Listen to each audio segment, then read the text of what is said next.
todas las historias que traemos al umbral de la noche son reales. Algunas están buscadas por nuestros propios medios de investigaciones y otras son historias que ustedes traen acá al umbral. La de esta noche es una anécdota enviada por un oyente y no solo que es real, sino que hay pruebas tangibles. Ignacio nos contó esta anécdota de una adolescencia de los años 2000 y nos la envió con fotos de ese día. Era una juntada con amigos todos de 12 y 13 años que estaban reunidos para hinchar las bolas, coca de vidrio, fútbol en la calle en patas y época de mandarse cagadas inocentes y no tan inocentes también. Esa tarde se juntaron y sacaron fotos con las típicas cámaras de rollos que habían en los 2003 en Argentina y junto con el testimonio que nos mandó quedó guardado un recuerdo. Ignacio nos mandó la historia y adjuntó la foto de ese día, donde se descontroló todo. Fue en el barrio Centenario, a pocas cuadras de la cancha de Colón, que ese día jugaba un partido importante contra Boca por una Copa Sudamericana. El padre de Ignacio, fanático del Sabalero, se fue a la cancha confiando que su hijo se iba a portar bien. Sabía que iban a venir unos amigos y se iban a quedar solos, pero él siempre fue responsable y no iba a pasar nada. Creía que no iba a pasar nada. Pero algo pasó. Algo que era mucho más que un juego. Bienvenidos a este nuevo episodio del Umbral de la Noche, al que titulamos Como jugando a la Ouija en el barrio Centenario.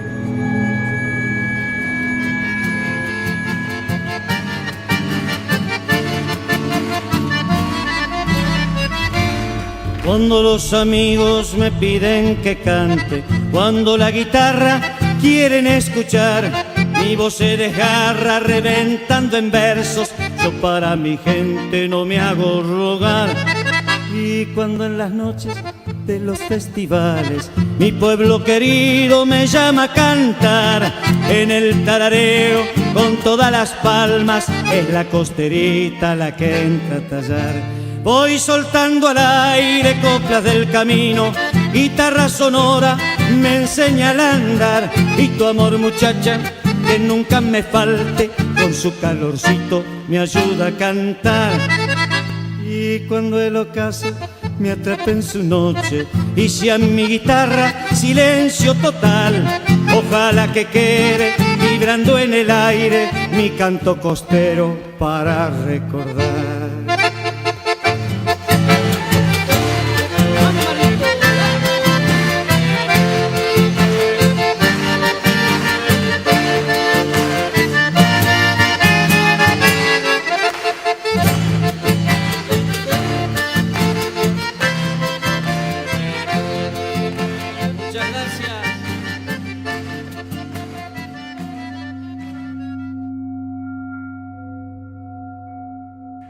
Cuando todavía nada de esto había pasado, Ignacio se había juntado una semana antes con dos amiguitos a los que prefieren no nombrar. Las juntadas entre pibitos de aquella época eran distintas a las de hoy, más lindas, más inocentes si se quiere. Cumplía años uno de ellos y los padres le alquilaron una película de terror. En uno de esos típicos videoclubs de barrio le hicieron una hamburgueseada y lo dejaron quedarse a dormir para que se queden toda la noche jugando en las consolas algún jueguito de fútbol o de pelea. Fatality. Después de comer, los padres se fueron a dormir y dejaron a los chicos solos. Le pidieron al cumpleañero que no haga tanto ruido, pero que disfruten la noche, que se diviertan. En la pieza tenían preparado el televisor a tubo, con las videocaseteras arriba, una fuente repleta de papitas y chisitos y una gaseosa de segunda marca. El Sega estaba apoyado arriba del tele y todo listo para disfrutar una noche inolvidable. Habían arrancado a jugar unos FIFA y cuando la madrugada parecía pertinente y oscura, decidieron ver la película a altas horas de la noche. Ignacio me cuenta que la película que habían alquilado era Witchboard, o como le pusieron en la traducción, El juego diabólico. Una película ochentera que hablaba de la Ouija y que recuerda con gracia que estaba doblada al español de España. Cuando alguien utiliza la tabla Ouija solo, como ha hecho Linda, se vuelve muy sensible a los espíritus que contacta.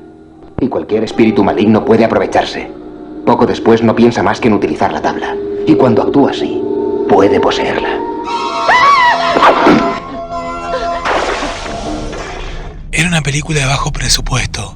No se acuerda muchas escenas de la misma, pero sí se acuerda que hay una en la que un personaje está acostado debajo de una obra en construcción y se cae una tabla de un techo, aplastándole la cabeza, causándole una muerte instantánea. Muy impactante para un adolescente. Pero más que eso no se acuerda, y nunca más de hecho volvió a ver la película. Pero sí se acuerda que se habían asustado y reído también en cantidades iguales, y que esa noche, desde que terminó la película hasta que se durmieron, se quedaron hablando de la Ouija. Se hacían preguntas sobre qué le preguntarían, con quién hablarían, a quién llamarían, qué pasaría si las cosas se pusieran a volar alrededor como pasaba en una escena. Preguntas que les despertaba curiosidad por lo que habían visto. Pero uno de los amiguitos, el mismo que siempre mandaba fruta en clase, o que se inventaba alguna siempre medio rara, dijo que su tía era una mujer extraña y que andaba en la magia negra. Y como en la casa tenía tantos santos y cosas hechizadas por ella, seguramente tenía una Ouija en la casa. Obviamente ni Ignacio ni el otro amigo le creyeron nada. Se le rieron en la cara y lo agarraron para la joda. Le empezaron a hacer preguntas capciosas, medio en joda, medio en serio, para que el otro pise el palito y se caliente. Y che, ¿tu tía habla con Satanás también? ¿Y qué hace con la Ouija? ¿La usa para cocinar? ¿No te estarás confundiendo, boludo, y era el juego del pasapalabras? Ellos se cagaban de risa, pero el chico, lejos de recular, se puso serio y se enojó. Con los dientes apretados y los ojos con lágrimas, les advirtió: no es mentira. Un día la voy a traer y van a ver.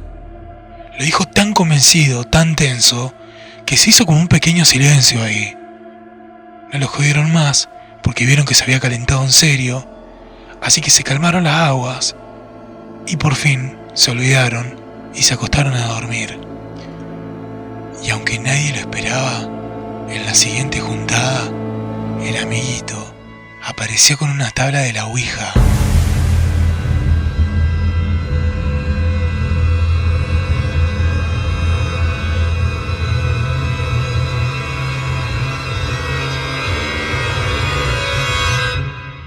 Ese día jugaba Colón y se había hecho un ritual entre los amigos de poner la casa de Ignacio cada vez que había partido como un lugar de punto de reunión. Como estaban solos, porque la familia de Ignacio se iba a la cancha, podían jugar al Sega con la tele fuerte, reírse a los gritos y decir boludeces sin que nadie los rete. Pero esa tarde no iban a jugar al Sega, iban a jugar a otra cosa. La Ouija que había traído no era un dibujito en cartulina, no era de esas que vienen en revista ni en papel o eran letras escritas a lapicera. Era una tabla de madera, pesada, usada, vieja, y tenía el abecedario tallado en semicírculo perfecto, los números del 0 al 9, el sí y el no, y el infaltable adiós en la parte de abajo. Y lo más curioso era la planchette.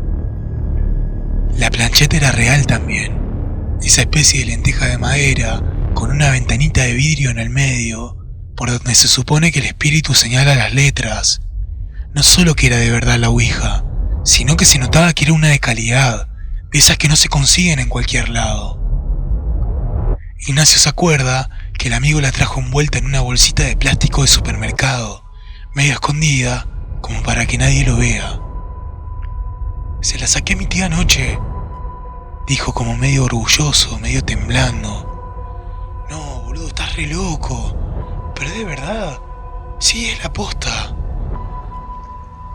No había adultos en casa. El padre se había ido a la cancha temprano y el partido ya debía haber empezado porque en el barrio no andaba nadie y a lo lejos se escuchaban los bombos de la hinchada. Ignacio ya era grandecito para quedarse solo cuidando la casa, así que el padre le dio un par de indicaciones y le recordó que ante cualquier cosa su primo vivía en la casa de al lado y que si necesitaba algo que vaya corriendo para allá. Los pibes estaban solos una vez más. Él sabía que el viejo iba a volver tarde, porque siempre se quedaba tomando algo, comiendo un chori a la salida del partido, así que iban a estar solos por un buen tiempo. La ouija estaba arriba de la mesa del comedor, entre la botella de Coca-Cola, los paquetes vacíos de snacks y los controles de la consola. Todos se reían, se hacían los valientes, pero no se acercaban. Hubo un segundo de duda y después, como arrastrados por una mezcla rara de valentía, de morbo y de miedo, se sentaron alrededor de ella. Primero Ignacio, que se acomodó en una de las sillas del comedor y apoyó las manos sobre el borde de la mesa, como tanteando si se había sentado bien. Después los otros, uno al lado del otro, en silencio. Nadie quería ser el primero en decir que tenía miedo, pero estaban un poquito cagados en las patas. Los gestos lo delataban. Uno tragó saliva, el otro se sentó más derecho de lo normal, como si estuviera en una prueba de la escuela, y el otro ni miraba la tabla, miraba al techo. La ouija estaba en el centro, y todos sabían que esto no era una joda como jugar al Mortal Kombat. Se miraron como buscando permiso en los ojos de los otros y sin decir nada, estiraron los dedos. Lo apoyaron apenas sobre la planchette, apenas tocándola, y se dieron cuenta de que estaba fría, más fría que la mesa. Uno de los chicos por fin se animó, medio en joda como para romper el hielo. Preguntó: ¿hay alguien ahí? Silencio. Todos se miraron y entonces, como si estuvieran sacándole el polvo a la ouija, el mando se empezó a mover, lento, como tanteando el camino, y fue directamente hasta el sí. ¿Lo moviste vos, boludo? No, yo no, ¿vos? Se rieron, un poco, pero ya no tanto. Ignacio se reía para no admitir lo asustado que estaba. Después de un rato en silencio, como pensando qué decir, Ignacio preguntó: ¿estás muerto? Y la plancheta esta vez no dudó. Fue derecho al sí, pero más rápido que la otra vez. Ahí dejaron de hablar. Uno se rió bajito, el otro miró para la puerta de la cocina como si hubiera escuchado algo, pero nadie se levantó. Y siguieron. ¿Dónde estás ahora? Esa pregunta cambió el aire de la habitación. La planchette se quedó quieta unos segundos y luego se movió, letra por letra, despacio, como si lo pensara. A, C, A. Acá, boludo, está acá. Dale, boludo, ¿quién la movió? ¿Qué decís? Yo no fui yo. Vos la moviste, yo te vi. No, si yo ni siquiera la estaba tocando fuerte. Ignacio dice que ahí se empezó a picar, que uno se paró de golpe sacando las manos de la mesa y lo acusó el otro de estar boludeando. El otro dijo que no le cabía la joda, que no le gustaba eso, y ahora nadie se reía. Estaban todos serios. La ouija estaba ahí en la mesa, quieta. Y acá, Ignacio me lo jura, que esto pasó tal cual como lo vamos a contar. Los tres estaban mirando la ouija y la planchette, sola, se movió una vez más. Se fue directamente hacia el no, como si le diría que dejen de pelear.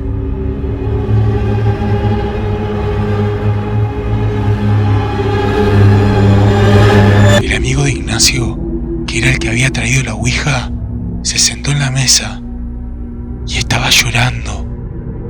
Puso la mano en el mando y le dijo: por favor, déjanos solos. Los otros dos lo miraban sin saber qué hacer. Ninguno ninguno se animaba a tocar la tabla, ninguno quería volver a poner un dedo ahí. Y entonces pasó algo, como en un sobresalto, vieron cómo el pibe se endereza de golpe, como si una cuerda invisible le tensara la columna, la espalda recta, los hombros tensos y la cabeza con todo el cuello apuntando al techo, parecía que se le estaba por salir. Empezó a temblar, no como un escalofrío, le temblaba el cuerpo, como si algo dentro de él hubiera estado tratando de salirle por la garganta. La piel se le puso blanca, no pálida, blanca como el papel, y las venas de la cara se le empezaron a marcar.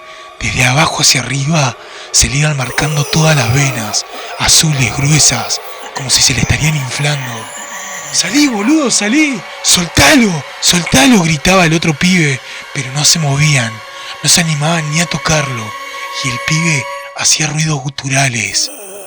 Y ahí fue cuando rápidamente los miró, rápido, violento, giró la cabeza y les clavó la mirada. Tenía los ojos negros, no vacíos, no sin pupila, negros enteros. Y les gritó, con una voz que no era la suya, una voz más grave, como del mismísimo infierno, les gritó: Se fueron corriendo, tomaron la silla, tiraron la mesa un poco hacia el costado, se enredaron con los cables del Sega y salieron corriendo a la calle. Afuera pasaba la gente caminando, la gente de Colón. El partido había terminado y los que pasaban caminando por ahí lo miraban extrañados a los pibes, porque los pibes salieron agitados, como si adentro de la sala hubieran visto al mismo demonio. Ignacio no supo qué hacer, se quedó quieto, todavía con las manos temblando, todavía sintiendo el frío de los dedos. Y entonces, al cabo de unos segundos eternos, el otro pibe, el que había traído la tabla, el que se había quedado adentro, salió también, transpirado, con los ojos abiertos como platos, pálido, respiraba agitado, con la remera empapada. No dijo nada, solo se dejó caer contra la reja de enfrente y se quedó ahí, jadeando. Los tres pibes lloraban, como chicos que eran, porque eso eran, chicos que habían jugado con algo que no entendían. Uno de ellos sacó coraje para poder llamar por teléfono, con esos celulares viejos de tapita que había antes, y con las manos temblorosas marcó el número de la mamá del que había traído la ouija, llorando, pero llorando de verdad, como cuando no se puede ni hablar, y le dijo: pasó algo feo, hicimos la ouija de la tía, se la saqué ayer para jugar con los chicos, tengo miedo, ma, buscame, no sé qué hacer, no sabemos qué hacer. A los 10 minutos se escuchó el motor de la camioneta acercándose. Frenó de golpe, abrió la puerta y bajó la madre. Ropa de entrecasa, el pelo atado como pudo, y se bajó seria, firme, caminando con el paso rápido. No dijo ni qué pasó, ni están bien. Le gritó al hijo: ¿qué te dije? Los miró a los tres, de pie, empapados en llanto, y lo metió a su hijo adentro de la camioneta sin decir palabra. ¿Ustedes están locos? ¿Jugar a la ouija? ¿Quién se le ocurrió? Esto no es un juego, chicos. Yo voy a hablar con tu papá, Ignacio. Ella entró caminando a la casa y fue a buscar la tabla. La sacó envuelta en un trapo y se fue enojada de la mano con su hijo. Los otros dos quedaron solos. Ninguno dijo nada. No se animaron a entrar a la casa. Esperaron a que venga el padre como una hora para poder entrar. Y cuando lo vieron caminando por la calle con la bandera de Colón envuelta, fueron corriendo a abrazarlo. Cuando entraron a la casa, vieron todo el despelote. Todo tirado por todos lados, como si se hubiera metido un perro a la casa y hubiera ido corriendo chocándose todo. Las sillas mal puestas, el mantel en el piso, un cuadro caído, un despelote tremendo. Se comieron una cagada a pedo, pero nadie dijo nada. Le metieron la excusa de que habían estado jugando a la escondida y que se descontroló un poco. Pero ahí quedó el asunto. La madre del pibe de la ouija tampoco dijo nada. No llamó al padre Ignacio y no se volvieron a ver. Hoy, Ignacio tiene más de 30 años.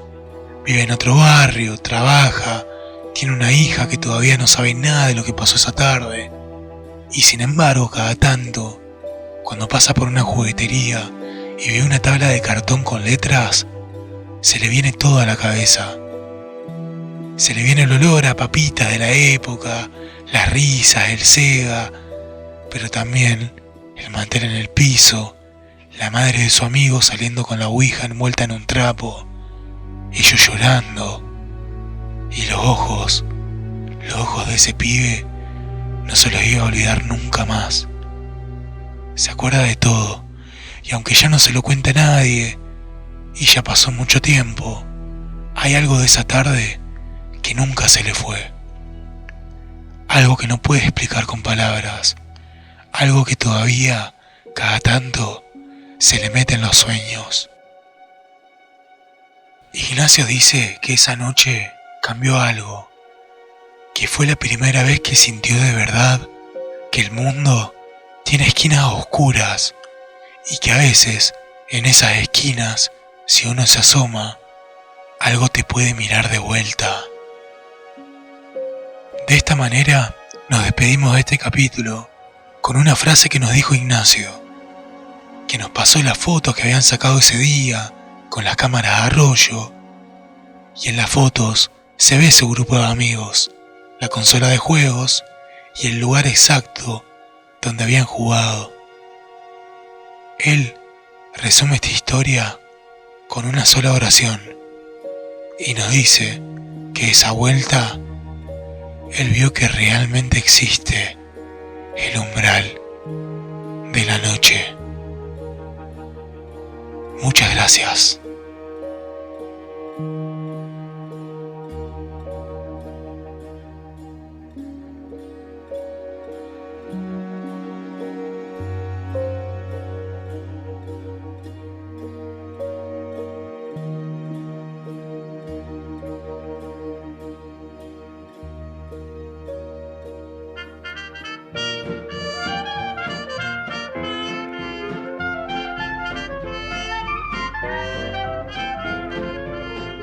The other night, dear, as I lay sleeping, I dreamed I held you in my arms. But when I woke, dear, I was mistaken, and I hung my head and cried. You are my sunshine, my only sunshine. You make me happy when skies are gray. You'll never know, dear, how much I love you. Please don't take my sunshine away.